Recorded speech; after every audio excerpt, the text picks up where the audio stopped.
ਹਾਂਜੀ, ਸਤਿ ਸ਼੍ਰੀ ਅਕਾਲ ਸਾਰਿਆਂ ਨੂੰ। ਲਾਸਟ ਕਲਾਸ ਦੇ ਵਿੱਚ ਆਪਾਂ ਕੰਪਿਊਟਰ ਦਾ ਬਹੁਤ ਹੀ ਇੰਪੋਰਟੈਂਟ ਟੌਪਿਕ ਫਿਨਿਸ਼ ਕੀਤਾ ਹੈ, ਜੋ ਕਿ ਸੀਗਾ ਸਟੋਰੇਜ ਡਿਵਾਈਸਿਸ। ਆਪਾਂ ਸਟੋਰੇਜ ਡਿਵਾਈਸ ਦੇ ਵਿੱਚ ਦੇਖਿਆ ਵੀ ਸਟੋਰੇਜ ਡਿਵਾਈਸ ਦੋ ਤਰ੍ਹਾਂ ਦੇ ਹੁੰਦੇ ਨੇ, ਇੱਕ ਪ੍ਰਾਇਮਰੀ ਤੇ ਇੱਕ ਸੈਕੰਡਰੀ। ਅੱਗੇ ਆਪਾਂ ਪੜ੍ਹਿਆ ਸੀ ਵੀ ਪ੍ਰਾਇਮਰੀ ਮੈਮਰੀ ਵੀ ਅੱਗੇ ਦੋ ਤਰ੍ਹਾਂ ਦੀ ਹੁੰਦੀ ਹੈ, ਇੱਕ ਵੋਲੇਟਾਈਲ ਤੇ ਇੱਕ ਨਾਨ ਵੋਲੇਟਾਈਲ। ਵੋਲੇਟਾਈਲ ਕਿਹੜੀ ਹੁੰਦੀ ਹੈ? ਜਿਹਦੇ 'ਚ ਲਾਈਟ ਜਾਣ ਤੋਂ ਬਾਅਦ ਡਾਟਾ ਆਪਣਾ ਕੀ ਹੋ ਜਾਂਦਾ ਹੈ? ਲੋਸਟ, ਜੋ ਕਿ ਸੀਗੀ ਆਪਣੀ ਰੈਮ।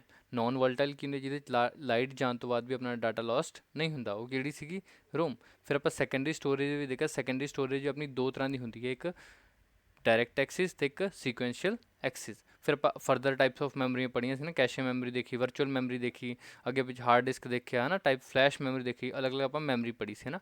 ਅੱਜ ਦੀ ਕਲਾਸ ਦੇ ਵਿੱਚ ਆਪਾਂ ਕੀ ਕਰਾਂਗੇ, ਜਿੰਨੇ ਵੀ ਕੁਐਸਚਨ ਬਣਦੇ ਆਪਣੇ ਸਟੋਰੇਜ ਡਿਵਾਈਸ ਤੇ ਆਪਾਂ 1 ਬਾਏ 1 ਸਾਰੇ ਡਿਸਕਸ ਕਰਾਂਗੇ। ਆਹ ਵੀਡੀਓ ਦੇਖਣ ਤੋਂ ਪਹਿਲਾਂ ਤੁਸੀਂ ਕੀ ਕਰਨਾ ਹੈ, ਜਿੰਨੇ ਵੀ ਤੁਹਾਨੂੰ ਸ਼ੀਟ ਮਿਲੀ ਹੈ ਕੁਐਸਚਨ ਦੀ, ਉਹ ਸਾਰੀ ਇੱਕ ਵਾਰੀ ਖੁਦ ਟਰਾਈ ਕਰਕੇ ਦੇਖੋ। ਫਿਰ ਜੇ ਕਿਸੇ ਵੀ ਕੁਐਸਚਨ ਡਾਊਟ ਆਉਂਦਾ ਹੈ, ਫਿਰ ਇਹ ਵੀਡੀਓ ਦੇਖ ਸਕਦੇ ਹੋ ਤੁਸੀਂ। ਸਟਾਰਟ ਕਰਦੇ ਹਾਂ ਆਪਾਂ ਅੱਜ ਦੀ ਕਲਾਸ। ਤਾਂ ਆਪਣੇ ਕੋਲ ਫਸਟ ਕੁਐਸਚਨ ਕੀ ਆਉਂਦਾ ਹੈ? A collection of related information sorted and dealt with as a unit। मतलब a collection of related information, मतलब collection of related information sorted as a unit। मतलब collection of information है जो कि as a unit है, ਉਹਨੂੰ ਆਪਾਂ ਕੀ ਕਹਿੰਦੇ ਆ? ਉਹਨੂੰ ਆਪਾਂ ਕੀ ਕਹਿੰਦੇ ਆ? ਫਾਈਲ। ਕੀ ਕਹਿੰਦੇ ਆ? ਫਾਈਲ। ਯਾਦ ਰੱਖਣਾ, ਡਾਟਾ ਨਹੀਂ ਕਹਿਣਾ। ਡਾਟਾ ਕੀ ਹੁੰਦਾ ਹੈ? ਡਾਟਾ ਹੁੰਦਾ raw facts and figure. Data ਕੀ ਹੁੰਦਾ? Raw facts and figure. ਇਹਦਾ ਰॉ ਫੈਕਟਸ ਐਂਡ ਫਿਗਰ ਹੁੰਦਾ। ਪਰ ਜੇ ਕਲੈਕਸ਼ਨ ਆਫ ਰਿਲੇਟਿਡ ਇਨਫੋਰਮੇਸ਼ਨ ਤੁਹਾਨੂੰ ਸੌਰਟ ਕਰ ਲਈਏ, ਇੱਕ ਪਰਟੀਕੁਲਰ ਮੈਨਰ 'ਚ ਕਰ ਲਈਏ ਨਾ ਸੌਰਟ, ਉਹਨੂੰ ਕੀ ਕਹਾਂਗੇ ਆਪਾਂ? ਫਾਈਲ। ਤਾਂ ਇਹਦਾ ਆਨਸਰ ਕੀ ਹੈ? ਆਪਸ਼ਨ ਨੰਬਰ ਸੀ। ਨੈਕਸਟ ਆਪਣੇ ਕੋਲ ਆਉਂਦਾ question, a disk content that is recorded at a time of manufacture and that cannot be changed or erased by user। ਮੈਂ ਤੁਹਾਨੂੰ ਦੱਸਿਆ ਸੀ ਜੋ ਆਪਣੀ ਰੋਮ ਹੁੰਦੀ ਹੈ, ਮਤਲਬ ਰੀਡ ਓਨਲੀ ਮੈਮਰੀ, ਇਹ at the time of manufacture ਆਪਾਂ ਕੀ ਕਰਦੇ ਹਾਂ? ਪ੍ਰੋਗਰਾਮ ਕਰਦੇ ਹਾਂ ਨਾ, ਅਤੇ ਆਪਾਂ ਇਹਨੂੰ ਇਰੇਜ਼ ਜਾਂ ਚੇਂਜ ਆਪਾਂ ਨਹੀਂ ਕਰ ਸਕਦੇ। ਤਾਂ ਇਸ ਕੁਐਸਚਨ ਦਾ ਆਨਸਰ ਕੀ ਆਊਗਾ? Disc content that is recorded at the time of manufacture or that cannot be change or erased. ਤਾਂ ਉਹ ਕੀ ਹੋਊਗਾ? ਕੱਲਾ ਰੀਡ ਓਨਲੀ। ਕੀ ਹੋਊਗਾ? ਰੀਡ ਓਨਲੀ, ਮਤਲਬ ਉਹਨੂੰ ਆਪਾਂ ਕੱਲਾ ਪੜ੍ਹ ਸਕਦੇ ਹਾਂ, ਉਹਨੂੰ ਚੇਂਜ ਨਹੀਂ ਕਰ ਸਕਦੇ। ਠੀਕ ਹੈ ਜੀ। ਯਾਦ ਰੱਖਣਾ, ਜੋ ਵੀ ਰੋਮ ਦੇ ਵਿੱਚ ਆਪਣੇ ਕੋਲ ਡਾਟਾ ਹੁੰਦਾ ਹੈ, ਉਹ ਡਾਟੇ ਦੀ ਰਿਕੁਆਇਰਮੈਂਟ ਆਪਾਂ ਨੂੰ ਕਦੋਂ ਹੁੰਦੀ ਹੈ? ਜਦੋਂ ਕੰਪਿਊਟਰ ਸਟਾਰਟ ਹੁੰਦਾ ਹੈ, ਜਾਂ ਆਪਾਂ ਕਹਿ ਸਕਦੇ ਹਾਂ ਬੂਟਿੰਗ ਹੁੰਦੀ ਹੈ। ਅੱਗੇ ਆਪਾਂ ਪੜ੍ਹਾਂਗੇ ਵੀ ਬੂਟਿੰਗ ਕੀ ਹੁੰਦੀ ਹੈ ਨਾ, ਵਾਰਮ ਬੂਟਿੰਗ, ਕੋਲਡ ਬੂਟਿੰਗ, ਉਹ ਅੱਗੇ ਦੀ ਟਰਮਸ ਨੇ। ਅਤੇ ਉਸ ਵੇਲੇ ਜੋ ਵੀ ਕੰਪਿਊਟਰ ਨੂੰ ਹਾਰਡਵੇਅਰ, ਜੋ ਵੀ ਕੰਪਿਊਟਰ ਨੂੰ ਸੌਫਟਵੇਅਰ ਰਿਕੁਆਇਰ ਹੁੰਦੇ ਨੇ ਸਟਾਰਟ ਹੋਣ ਵਾਸਤੇ ਕੰਪਿਊਟਰ ਨੂੰ, ਉਹ ਸਾਰੇ ਆਪਾਂ ਕਿੱਥੇ ਰੱਖਦੇ ਹਾਂ? ਰੋਮ 'ਚ। ਅਤੇ ਆਪਾਂ ਉਹਨੂੰ ਚੇਂਜ ਜਾਂ ਇਰੇਜ਼ ਨਹੀਂ ਕਰ ਸਕਦੇ, ਉਹਨੂੰ ਸਿਰਫ ਆਪਾਂ ਪੜ੍ਹ ਸਕਦੇ ਹਾਂ। ਕੰਪਿਊਟਰ ਸਿਰਫ ਉਹਨੂੰ ਕੀ ਕਰ ਸਕਦਾ? ਪੜ੍ਹ ਸਕਦਾ। ਤਾਂ ਕੀ ਆਨਸਰ ਆਊਗਾ? Read only. ਨੈਕਸਟ ਕੁਐਸਚਨ ਆਉਂਦਾ ਆਪਣੇ ਕੋਲੇ, reusable optical storage will typically have the acronym. ਤਾਂ ਰੀਯੂਜ਼ੇਬਲ, ਜਿਹਨੂੰ ਆਪਾਂ ਰੀਯੂਜ਼ ਕਰ ਸਕਦੀ ਹੈ। ਸੀ ਡੀ ਕੀ ਹੁੰਦੀ ਹੈ? Compact disc. ਸੀ ਡੀ ਦੀ ਫੁੱਲ ਫਾਰਮ ਕੀ ਹੁੰਦੀ ਹੈ? Compact disc. D V D ਦੀ ਫੁੱਲ ਫਾਰਮ ਕੀ ਹੁੰਦੀ ਹੈ? Digital versatile disc. ਠੀਕ ਹੈ ਜੀ। ਰੋਮ ਦੀ ਕੀ ਹੁੰਦੀ ਹੈ? Read only memory. ਰੋਮ ਦੀ ਕੀ ਹੁੰਦੀ ਹੈ? Read only memory. ਅਤੇ ਆਰ ਡਬਲਿਊ ਦੀ ਕੀ ਹੁੰਦੀ ਹੈ? ਰੀ ਰਾਈਟੇਬਲ। ਮਤਲਬ ਇਹਨੂੰ ਦੁਬਾਰਾ ਆਪਾਂ ਰਾਈਟ ਕਰ ਸਕਦੇ ਹਾਂ। ਤਾਂ ਰੀਯੂਜ਼ੇਬਲ ਆਪਟੀਕਲ ਡਿਸਕ ਹੈ। ਤਾਂ ਰੀਯੂਜ਼ੇਬਲ ਆਪਟੀਕਲ ਡਿਸਕ ਕਿਉਂ? ਜਿਹਨੂੰ ਆਪਾਂ ਦੁਬਾਰਾ ਰੀਰਾਈਟ ਕਰ ਸਕੀਏ। ਤਾਂ ਕੀ ਆਊ? R W. ਪਹਿਲੀ ਗੱਲ ਤਾਂ ਕੀ ਹੈ, ਇਹ ਸਭ ਦੀ ਫੁੱਲ ਫਾਰਮ ਸੀ, ਤੁਹਾਨੂੰ ਯਾਦ ਹੋਣੀਆਂ ਚਾਹੀਦੀਆਂ। ਤਾਂ ਇਸ ਕੁਐਸਚਨ ਦਾ ਆਨਸਰ ਕੀ ਹੈ? Option number D, R W ਮਤਲਬ ਰੀਰਾਈਟੇਬਲ। ਤਾਂ ਇਹਨੂੰ ਆਪਾਂ ਦੁਬਾਰਾ ਰੀਯੂਜ਼ ਕਰ ਸਕਦੇ ਹਾਂ।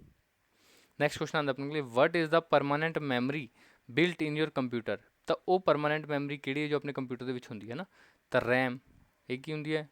Random access memory. Random access memory, ਇਹਨੂੰ ਆਪਾਂ ਟੈਂਪਰੇਰੀ ਮੈਮਰੀ ਵੀ ਕਹਿੰਦੇ ਹਾਂ। ਕੀ ਕਹਿੰਦੇ? Temporary memory. ਠੀਕ ਹੈ। ਇਹ ਵੋਲੇਟਾਈਲ ਮੈਮਰੀ ਹੁੰਦੀ ਹੈ। ਵੋਲੇਟਾਈਲ ਮੈਮਰੀ ਕੌਣ? ਰੈਮ। ਮਤਲਬ ਇਹਦਾ ਕੀ ਮਤਲਬ ਹੈ ਵੀ ਜਦੋਂ ਲਾਈਟ ਜਾਂਦੀ ਹੈ ਤਾਂ ਆਪਣਾ ਡਾਟਾ ਲੋਸਟ ਹੋ ਜਾਂਦਾ, ਉਹਨੂੰ ਕਹਿੰਦੇ ਵੋਲੇਟਾਈਲ। ਤਾਂ ਰੈਮ ਕੀ ਹੈ? ਵੋਲੇਟਾਈਲ ਮੈਮਰੀ ਹੈ ਨਾ। ਫਲੋਪੀ ਡਿਸਕ ਅਤੇ C D ROM, compact disc read only memory ਹੈ ਨਾ। ROM read only memory. ਤਾਂ ਇੱਥੇ ਕੁਐਸਚਨ ਕੀ ਪੁੱਛਿਆ ਸੀ, what is the permanent memory built in your computer. Permanent memory built in your computer. ਤਾਂ ਇੱਥੇ ਆਪਣਾ ਆਨਸਰ ਕੀ ਆਊਗਾ? ਰੋਮ। ਰੋਮ ਕੀ ਹੈ? ਪਰਮਾਨੈਂਟ ਮੈਮਰੀ ਹੈ। Permanent memory.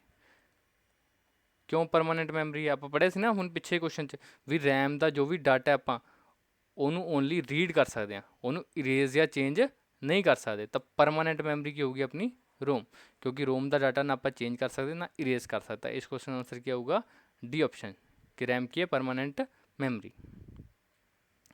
Van you save to this your data will remain when the computer is turned off, ਮਤਲਬ ਇਸ 'ਚੋਂ ਕਿਹੜੀ ਮੈਮਰੀ ਜਿਹਦੀ ਤੁਸੀਂ ਡਾਟਾ ਸਟੋਰ ਕਰੋਗੇ ਤਾਂ ਤੁਹਾਡਾ ਡਾਟਾ ਲੋਸਟ ਨਹੀਂ ਹੋਊਗਾ ਜਦੋਂ ਕੰਪਿਊਟਰ ਕੀ ਹੋ ਜਾਊਗਾ, ਆਫ ਹੋ ਜਾਊਗਾ ਨਾ, ਟਰਨ ਆਫ ਹੋ ਜਾਊਗਾ। ਤਾਂ ਰੈਮ ਤਾਂ ਆਪਾਂ ਦੇਖਿਆ ਵੀ ਟੈਂਪਰੇਰੀ ਮੈਮਰੀ ਹੈ ਅਤੇ ਵੋਲੇਟਾਈਲ ਵੀ ਹੈ, ਵੋਲੇਟਾਈਲ ਹੈ ਤਾਂ ਇਹਦੇ ਤਾਂ ਡਾਟਾ ਲੋਸਟ ਹੋ ਜਾਂਦਾ, ਤਾਂ ਇਹਦਾ ਆਪਸ਼ਨ ਨਹੀਂ ਹੋ ਸਕਦਾ। ਮਦਰਬੋਰਡ ਕੀ ਹੈ, ਇਹਦੇ ਉੱਤੇ ਸਾਰੇ ਰੈਮ ਰੋਮ ਲੱਗੇ ਹੁੰਦੇ ਨੇ ਨਾ, ਇਹ ਵੀ ਆਪਸ਼ਨ ਨਹੀਂ ਹੋ ਸਕਦਾ। Secondary storage device, secondary storage ਦੇ ਵਿੱਚ ਡਿਵਾਈਸ ਦੇ ਵਿੱਚ ਆਪਾਂ ਪੜ੍ਹਿਆ ਸੀ ਹਾਰਡ ਡਿਸਕ ਡਰਾਈਵ ਹੈ ਨਾ, ਫਲੋਪੀ ਡਿਸਕ ਡਰਾਈਵ। ਤਾਂ ਇਸ ਕੁਐਸਚਨ ਆਨਸਰ ਕੀ ਆਊਗਾ, secondary storage device, secondary storage device. Primary storage ਦੇਖਿਆ ਜੀ ਆਪਾਂ, ਪ੍ਰਾਇਮਰੀ ਦੋ ਤਰ੍ਹਾਂ ਦੀ ਹੁੰਦੀ ਹੈ, ਵੋਲੇਟਾਈਲ, ਵੋਲੇਟਾਈਲ ਅਤੇ ਨੋਨ ਵੋਲੇਟਾਈਲ, ਵੋਲੇਟਾਈਲ ਅਤੇ ਨੋਨ ਵੋਲੇਟਾਈਲ। ਹੁਣ ਆਪਾਂ ਨੂੰ ਇੱਥੇ ਪਤਾ ਨਹੀਂ, ਵੋਲੇਟਾਈਲ 'ਚ ਆਪਾਂ ਦੇਖਿਆ ਸੀ ਰੈਮ ਅਤੇ ਨੋਨ ਵੋਲੇਟਾਈਲ 'ਚ ਆਪਾਂ ਦੇਖਿਆ ਸੀਗਾ ਰੋਮ। ਤਾਂ ਹੁਣ ਇੱਥੇ ਆਪਾਂ ਕਹਿ ਨਹੀਂ ਸਕਦੇ ਵੀ ਕਿਹਦੀ ਗੱਲ ਹੋਈ ਹੈ, ਤਾਂ ਇਹ ਵੀ ਆਪਸ਼ਨ ਨਹੀਂ ਹੋ ਸਕਦਾ। ਤਾਂ ਇਸ ਕੁਐਸਚਨ ਆਨਸਰ ਕੀ ਹੋਊਗਾ, ਆਪਸ਼ਨ ਨੰਬਰ ਸੀ, ਸੈਕੰਡਰੀ ਸਟੋਰੇਜ ਡਿਵਾਈਸਿਸ, ਜਿਹਦੇ ਵਿੱਚ ਡਾਟਾ ਆਪਾਂ ਸੇਵ ਕਰਾਂਗੇ ਤਾਂ ਆਪਣਾ ਡਾਟਾ ਲੋਸਟ ਨਹੀਂ ਹੋਊਗਾ ਜਦੋਂ ਕੰਪਿਊਟਰ ਕੀ ਹੋ ਜਾਊਗਾ, ਟਰਨ ਆਫ। ਤਾਂ ਆਪਸ਼ਨ ਨੰਬਰ ਸੀ ਇਹਦਾ ਕਰੈਕਟ ਆਨਸਰ ਸੀ। ਨੈਕਸਟ ਦੇਖਦੇ ਹਾਂ DVD। ਪਹਿਲੀ ਗੱਲ ਤਾਂ DVD ਦੀ ਫੁੱਲ ਫਾਰਮ ਹੁਣੇ ਲਿਖਵਾਈ, ਇਸ ਵਾਰ ਤੁਹਾਨੂੰ ਡਿਜੀਟਲ ਵਰਸੇਟਾਈਲ ਡਿਸਕ। ਅਤੇ DVD ਕਾਹਦਾ ਐਗਜ਼ਾਮਪਲ ਹੈ, ਤਾਂ DVD ਐਗਜ਼ਾਮਪਲ ਹੈ ਆਪਟੀਕਲ ਡਿਸਕ ਦਾ, ਆਪਟੀਕਲ ਡਿਸਕ ਦਾ, ਠੀਕ ਹੈ ਜੀ, ਯਾਦ ਰੱਖਣਾ ਹੈ। ਹਾਰਡ ਡਿਸਕ ਆਪਾਂ ਪੜ੍ਹ ਚੁੱਕੇ ਹਾਂ। ਆਊਟਪੁੱਟ ਡਿਵਾਈਸ ਆਪਾਂ ਸਾਰੇ ਦੇਖ ਲਏ ਸੀ, ਆਊਟਪੁੱਟ ਪ੍ਰਿੰਟਰ ਦੇਖੇ ਸੀ ਅਲੱਗ ਅਲੱਗ ਟਾਈਪ ਦੇ ਨਾ। ਹੁਣ ਇੱਥੇ ਗੱਲ ਆਉਂਦੀ ਹੈ ਸੋਲਿਡ ਸਟੇਟ ਸਟੋਰੇਜ ਡਿਵਾਈਸ। ਯਾਦ ਰੱਖਣਾ, ਕਈ ਵਾਰੀ ਪੇਪਰ ਦੇ ਵਿੱਚ ਫੁੱਲ ਫਾਰਮ ਪੁੱਛ ਲੈਂਦੇ ਨੇ ਵੀ SSD ਦੀ ਫੁੱਲ ਫਾਰਮ ਕੀ ਹੁੰਦੀ ਹੈ, SSD ਦੀ, ਤਾਂ ਲਿਖ ਲਿਓ ਸਾਈਡ 'ਤੇ ਕਾਪੀ 'ਤੇ। SSD ਦੀ ਫੁੱਲ ਫਾਰਮ ਹੁੰਦੀ ਹੈ solid state drive, solid state drive. Option ਦੇ ਦਿੰਦੇ ਸੋਲਿਡ ਸਟੇਟ ਡਿਸਕ, ਪਰ ਆਪਾਂ ਕੀ ਲਾਵਾਂਗੇ, ਸੋਲਿਡ ਸਟੇਟ ਡਰਾਈਵ। ਆ SSD ਦੀ ਫੁੱਲ ਫਾਰਮ ਪੁੱਛੀ ਗਈ ਸੀ ਕੋਆਪਰੇਟਿਵ ਬੈਂਕ ਦੇ ਮੈਨੇਜਰ ਦੇ ਪੇਪਰ 'ਚ, ਉਹਦੇ 'ਚ ਕੁਐਸਚਨ ਆਇਆ ਸੀਗਾ ਵੀ SSD ਦੀ ਫੁੱਲ ਫਾਰਮ ਕੀ ਹੁੰਦੀ ਹੈ। ਹੈਡ ਕਾਂਸਟੇਬਲ ਪੇਪਰ 'ਚ ਵੀ ਇਹ ਕੁਐਸਚਨ ਆਇਆ ਸੀ ਵੀ SSD ਦੀ ਫੁੱਲ ਫਾਰਮ ਕੀ ਹੁੰਦੀ ਹੈ। ਤਾਂ SSD ਦੀ ਫੁੱਲ ਫਾਰਮ ਕੀ ਹੁੰਦੀ ਹੈ, ਸੋਲਿਡ ਸਟੇਟ ਡਰਾਈਵ। ਨੈਕਸਟ ਆਪਣੇ ਕੋਲ ਕੁਐਸਚਨ ਆਉਂਦਾ ਹੈ, ਆਹ ਕੁਐਸਚਨ ਸੇਮ ਹੀ ਹੈ, ਗਲਤੀਆਂ ਸੇਮ ਟਾਈਪ ਹੋ ਗਿਆ। What happen when we try to delete the files from floppy disk. ਕੀ ਹੋਊਗਾ ਜਦੋਂ ਆਪਾਂ ਫਲੋਪੀ ਡਿਸਕ ਦੇ ਵਿੱਚੋਂ ਆਪਣੀਆਂ ਫਾਈਲਸ ਡਿਲੀਟ ਕਰ ਦਿੰਦੇ ਹਾਂ ਨਾ। ਜੇ ਤਾਂ ਦੇਖੋ ਆਪਾਂ ਕੰਪਿਊਟਰ ਦੇ ਵਿੱਚੋਂ ਡਿਲੀਟ ਕਰਦੇ ਹਾਂ, ਮਤਲਬ ਹਾਰਡ ਡਿਸਕ 'ਚੋਂ ਡਿਲੀਟ ਕਰਦੇ ਹਾਂ, ਤਾਂ ਜਿਹੜੀਆਂ ਫਾਈਲਸ ਹੁੰਦੀਆਂ ਨੇ ਉਹ ਮੂਵ ਟੂ ਰਿਸਾਈਕਲ ਬੀਨ ਚਲੀ ਜਾਂਦੀਆਂ ਨੇ। ਕਿਹਦੇ ਚਲੀ ਜਾਂਦੀਆਂ ਨੇ, ਰਿਸਾਈਕਲ ਬੀਨਸ। ਇਹ ਕਦੋਂ ਜਾਂਦੀਆਂ ਨੇ, ਜਦੋਂ ਆਪਾਂ ਹਾਰਡ ਡਿਸਕ 'ਚੋਂ ਇਰੇਜ਼ ਕਰਾਂਗੇ। ਕਾਹਦੇ 'ਚੋਂ, ਹਾਰਡ ਡਿਸਕ 'ਚੋਂ। ਜਦੋਂ ਆਪਾਂ ਹਾਰਡ ਡਿਸਕ 'ਚੋਂ ਇਰੇਜ਼ ਕਰਾਂਗੇ, ਹਾਰਡ ਡਿਸਕ ਡਰਾਈਵ 'ਚੋਂ ਇਰੇਜ਼ ਕਰਾਂਗੇ ਡਾਟਾ, ਤਾਂ ਉਹ ਕਿੱਥੇ ਚਲੀ ਜਾਂਦੀਆਂ ਨੇ, ਰੀਸਾਈਕਲ ਬਿਨ 'ਚ। ਮਤਲਬ ਉਹਨੂੰ ਆਪਾਂ ਦੁਬਾਰਾ ਡਾਟਾ ਰੀਸਟੋਰ ਵੀ ਕਰ ਸਕਦੇ ਹਾਂ। ਪਰ ਜਦੋਂ ਆਪਾਂ ਫਲੋਪੀ 'ਚੋਂ ਇਰੇਜ਼ ਕਰਾਂਗੇ, ਫਲੋਪੀ 'ਚੋਂ, ਤਾਂ ਉਹ ਡਾਟਾ ਹੋਊਗਾ the files get deleted and cannot be restored again। ਮਤਲਬ ਜਦ ਆਪਾਂ ਫਲੋਪੀ 'ਚੋਂ ਕੋਈ ਡਾਟਾ ਇਰੇਜ਼ ਕਰ ਦਾਂਗੇ, ਉਹ ਦੁਬਾਰਾ ਆਪਾਂ ਰੀਸਟੋਰ ਨਹੀਂ ਕਰ ਸਕਦੇ। ਤਾਂ ਇਸ ਕੁਐਸਚਨ ਆਨਸਰ ਕੀ ਹੋਊਗਾ, ਆਪਸ਼ਨ ਨੰਬਰ ਡੀ, ਯਾਦ ਰੱਖਣਾ ਤੁਸੀਂ, ਠੀਕ ਹੈ ਜੀ।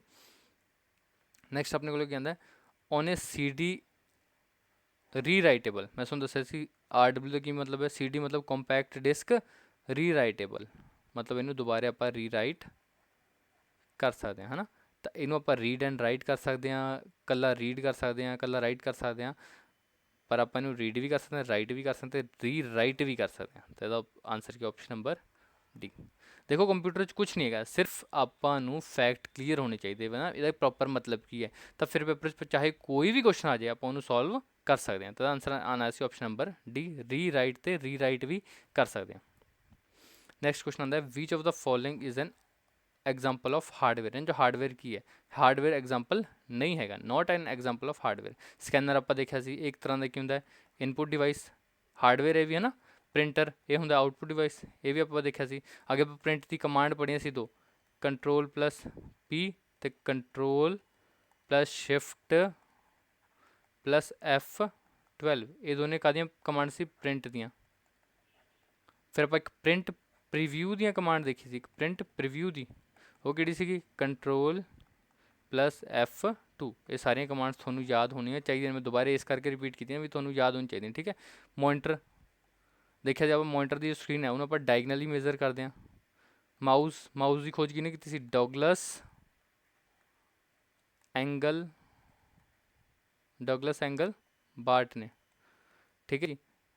ਇੰਟਰਪ੍ਰੇਟਰ ਇੰਟਰਪ੍ਰੇਟਰ ਕੀ ਹੁੰਦੇ ਆਪਾਂ ਅੱਗੇ ਸੀ ਲੈਂਗੁਏਜ ਪੜਾਂਗੇ, ਠੀਕ ਹੈ। ਜਦੋਂ ਵੀ ਆਪਾਂ ਕੋਈ ਪ੍ਰੋਗਰਾਮ ਲਿਖਦੇ ਹਾਂ ਨਾ, ਤਾਂ ਉਹਨੂੰ ਲਿਖਣ ਦਾ ਇੱਕ ਪ੍ਰੋਪਰ ਫਾਰਮੈਟ ਹੁੰਦਾ ਹੈ, ਆਪਾਂ ਕਹਿੰਦੇ ਕਿ ਸਿੰਟੈਕਸ ਹੁੰਦਾ ਵੀ ਇਸ ਤਰ੍ਹਾਂ ਹੀ ਤੁਸੀਂ ਲਿਖਣਾ ਹੈ। ਪਰ ਉਹਦੇ 'ਚ ਕੋਈ ਆਪਾਂ ਗਲਤੀ ਕਰਾਂਗੇ, ਮਤਲਬ ਕੁਛ ਆਪਾਂ ਗਲਤ ਕਰਤਾ, ਕੁਛ ਗਲਤ ਟਾਈਪ ਕਰਤਾ, ਤਾਂ ਉਸ ਨੂੰ ਚੈੱਕ ਕੌਣ ਕਰਦਾ ਹੈ? ਇੰਟਰਪ੍ਰੇਟਰ। ਤਾਂ ਇਹ ਕੋਈ ਵੀ ਹਾਰਡਵੇਅਰ ਨਹੀਂ ਹੁੰਦਾ, ਇਹਨਾਂ 'ਚ ਹਾਰਡਵੇਅਰ ਨਹੀਂ ਹੈਗਾ। ਕਿਹੜਾ ਨਹੀਂ ਹੈਗਾ? ਇੰਟਰਪ੍ਰੇਟਰ। ਤਾਂ ਆਨਸਰ ਕੀ ਆਉਣਾ ਸੀਗਾ? ਇੰਟਰਪ੍ਰੇਟਰ। ਦੇਖੋ ਸਕੈਨਰ ਵੀ ਹਾਰਡਵੇਅਰ ਹੈ, ਪ੍ਰਿੰਟਰ ਵੀ ਹਾਰਡਵੇਅਰ ਹੈ, ਮੋਨੀਟਰ ਵੀ ਹਾਰਡਵੇਅਰ ਹੈ, ਅਤੇ ਮਾਊਸ ਵੀ ਹਾਰਡਵੇਅਰ ਹੈ। ਤਾਂ ਇਹਦਾ ਆਨਸਰ ਕੀ ਆਉਣਾ ਸੀ? ਇੰਟਰਪ੍ਰੇਟਰ। ਨੈਕਸਟ ਕੁਐਸਚਨ ਕੀ ਆਉਂਦਾ? Dash is the maximum amount of data that can be stored on a storage medium। ਮਤਲਬ dash is maximum amount of data, ਇਹਨਾਂ ਚੋਂ ਉਹ ਮੈਕਸਿਮਮ ਅਮਾਊਂਟ ਆਫ ਡਾਟਾ ਹੈ ਜੋ ਆਪਾਂ ਕਿਸੇ 'ਚ ਸਟੋਰ, ਕਿਸੇ ਸਟੋਰੇਜ ਮੀਡੀਅਮ 'ਚ ਆਪਾਂ ਸਟੋਰ ਕਰ ਸਕਦੇ ਹਾਂ। ਤਾਂ ਇਹਦਾ ਆਨਸਰ ਆਊਗਾ ਸਟੋਰੇਜ ਕੈਪੈਸਿਟੀ। ਤਾਂ storage capacity is the maximum amount of data that can be stored on a storage medium। ਤਾਂ ਸਟੋਰੇਜ ਕੈਪੈਸਿਟੀ ਕੀ ਹੁੰਦੀ ਹੈ? ਕਿਸੇ ਵੀ ਸਟੋਰੇਜ ਮੀਡੀਅਮ ਦੀ ਮੈਕਸਿਮਮ ਕੈਪੈਸਿਟੀ ਹੁੰਦੀ ਹੈ, ਮਤਲਬ ਮੈਕਸਿਮਮ ਅਮਾਊਂਟ ਆਫ ਡਾਟਾ ਹੁੰਦਾ ਜੋ ਆਪਾਂ ਉਹਦੇ ਸਟੋਰ ਕਰ ਸਕਦੇ ਹਾਂ, ਠੀਕ ਹੈ। ਤਾਂ ਆਨਸਰ ਕੀ ਆਉਣਾ ਸੀ ਇਹਦਾ? ਸਟੋਰੇਜ ਕੈਪੈਸਿਟੀ, ਠੀਕ ਹੈ। ਅੱਗੇ ਆਪਾਂ ਓਪਟੀਕਲ ਡਿਸਕ ਦੇਖ ਹੀ ਚੁੱਕੇ ਹਾਂ, ਇਹਦੇ 'ਚ ਆਪਾਂ ਪੜ੍ਹੇ CD ਪੜ੍ਹਿਆ, DVD ਪੜ੍ਹਿਆ, ਡਿਜੀਟਲ ਵਰਸਟਾਈਲ ਡਿਸਕ, CDR ਪੜ੍ਹਿਆ। CDR ਦਾ ਕੀ ਮਤਲਬ ਹੁੰਦਾ? ਇੱਥੇ ਰਿਕਾਰਡੇਬਲ, ਜਿਹਨੂੰ ਆਪਾਂ ਰਿਕਾਰਡ ਕਰ ਸਕਦੇ ਹਾਂ, ਠੀਕ ਹੈ ਜੀ। ਮੈਗਨੇਟਿਕ ਡਿਸਕ ਆਪਾਂ ਦੇਖ ਲਿਆ, ਮੈਗਨੇਟਿਕ ਡਿਸਕ ਦਾ ਐਗਜ਼ਾਮਪਲ, ਕਿਉਂਕਿ ਮੈਗਨੇਟਿਕ ਡਿਸਕ ਦਾ ਹਾਰਡ ਡਿਸਕ ਡਰਾਈਵ। ਤਾਂ ਇਹਦਾ ਆਨਸਰ ਆਉਣਾ ਸੀ option number D, storage capacity. Dash act as a temporary high speed holding area between the memory and a CPU, thereby improving processing capabilities, ਹੈ ਨਾ। ਤਾਂ high speed ਦੀ ਗੱਲ ਆ ਗਈ, ਤਾਂ ਮੈਂ ਤੁਹਾਨੂੰ ਦੱਸਿਆ ਕੰਪਿਊਟਰ ਵਿੱਚ ਸਭ ਤੋਂ ਹਾਈ ਸਪੀਡ ਮੈਮਰੀ ਕਿਹੜੀ ਹੁੰਦੀ ਹੈ? ਕੈਸ਼ੇ ਮੈਮਰੀ। ਸਭ ਤੋਂ ਫਾਸਟ ਮੈਮਰੀ ਕਿਹੜੀ ਹੁੰਦੀ ਹੈ? ਕੈਸ਼ੇ ਮੈਮਰੀ। ਤਾਂ ਇਹਦਾ ਆਨਸਰ ਕੀ ਹੋਊਗਾ? Cache memory. ਫਲੈਸ਼ ਮੈਮਰੀ ਦਾ ਐਗਜ਼ਾਮਪਲ ਤੁਹਾਨੂੰ ਮੈਂ ਦੱਸਿਆ ਸੀ, pen drive.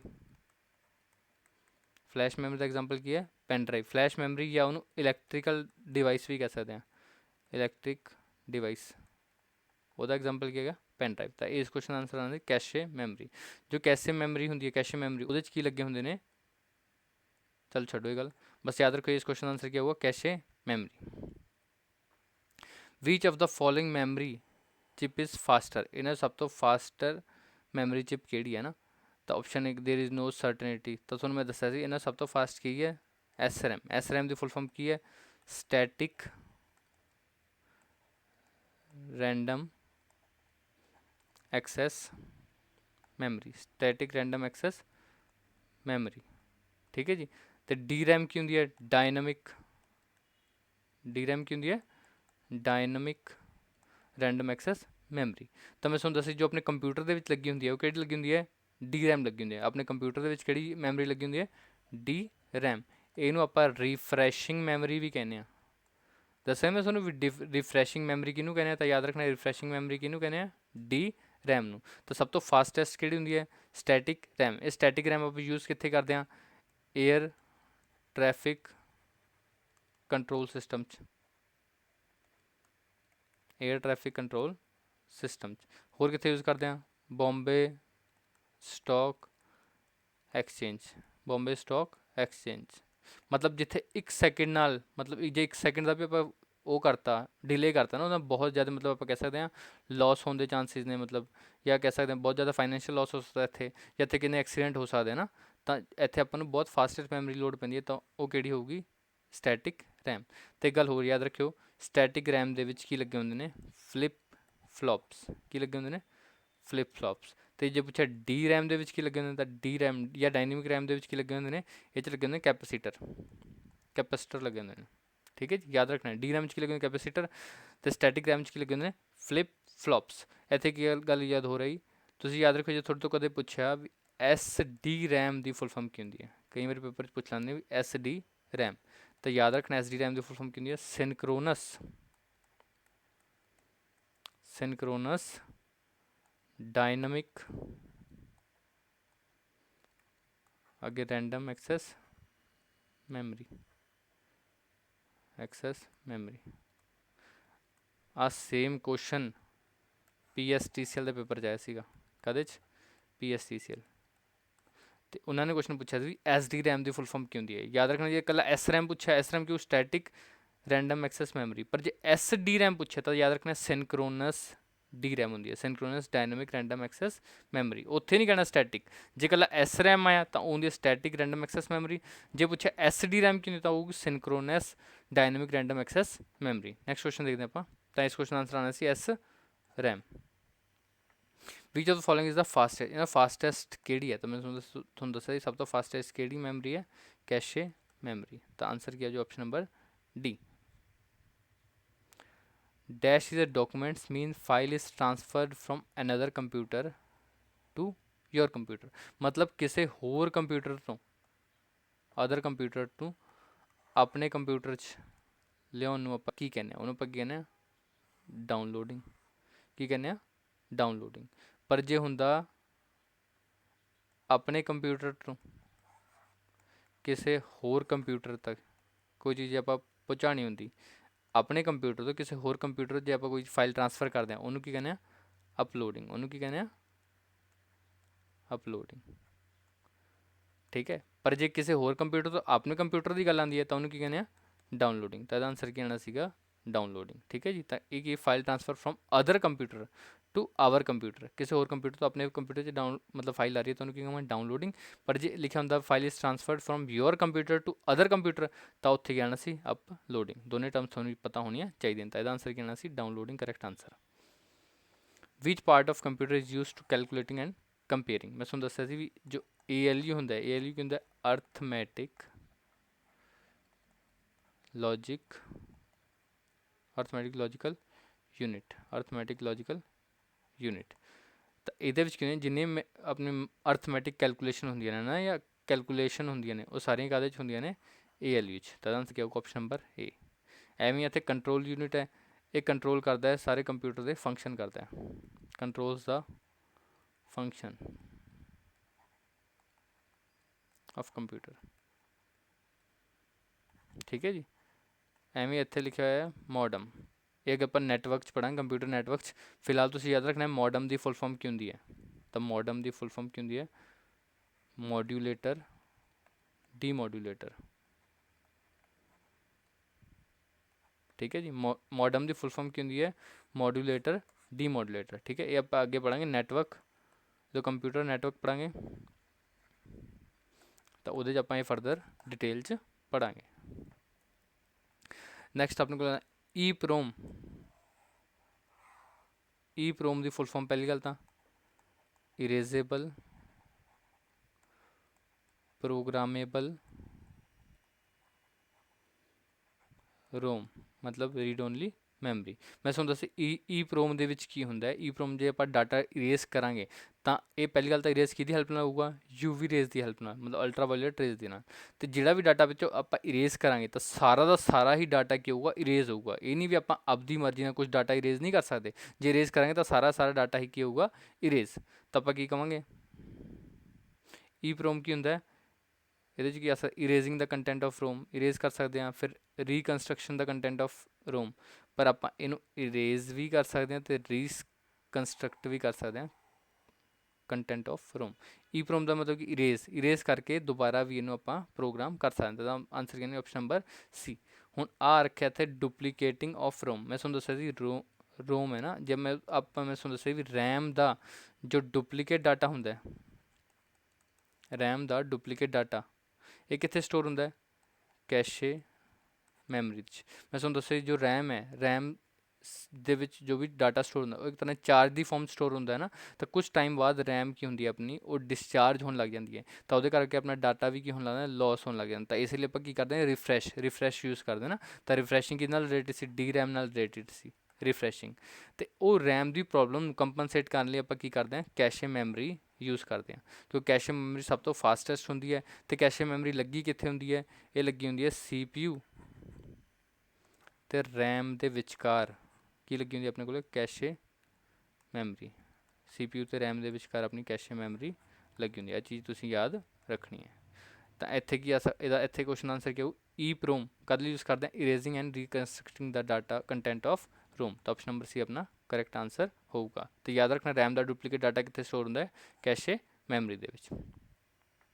Which part is brain of computer, brain of computer किहड़ा हुंदा अपने को CPU की फुल फॉर्म की होंगी है central processing